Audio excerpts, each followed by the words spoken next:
Hello, Hyderabad. Varahi Silver Jewelry is opening its second store at Vanasilipuram.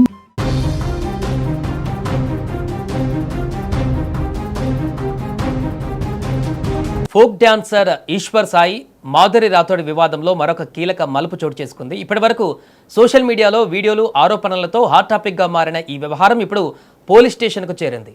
Eshwar Sai భార్య శరణ్య తనపైన దాడి చేసిందంటూ మాధురి రాథోడ్ వెమ్లవాడ పోలీసులకు ఫిర్యాదు చేసింది. అంతేకాదు తనపైన సోషల్ మీడియాలో తప్పుడు ప్రచారం చేస్తున్న వారిపైన చర్యలు తీసుకోవాలని పోలీసులను కోరింది. మాధురి రాథోడ్ ఇచ్చిన ఫిర్యాదులో పలు కీలక విషయాలను ప్రస్తావించింది. ఈశ్వర్ సాయి భార్య శరణ్య తనను బూతులు తిడుతూ అకారణంగా దాడి చేసిందని ఆరోపించింది. తనపై దాడి చేయడమే కాకుండా తన వీడియోలను చిత్రీకరించారని, తన ఐఫోన్ను కూడా తీసుకున్నారని ఫిర్యాదులో పేర్కొంది.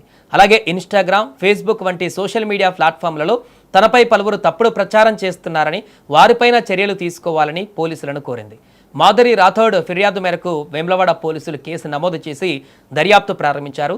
అయితే ఈ వివాదము ఇక్కడి వరకు రావడానికి అసలు కారణం ఇటీవల జరిగిన ఓ ఘటన.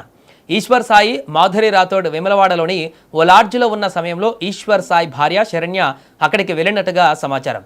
అక్కడ ఇద్దరిని రెడ్ హ్యాండెడ్గా పట్టుకున్నారనే ప్రచారం జరిగింది. ఆ సమయంలో శరణ్య మాధురి మధ్య వాగ్వాదం జరిగిందని, దాడి కూడా జరిగిందని కూడా చెబుతున్నారు. సో ఈ ఘటనకు సంబంధించినటువంటి వీడియోలు సోషల్ మీడియాలో వైరల్ కావడంతో ఈ వ్యవహారం మరింత హాట్ టాపిక్గా మారింది.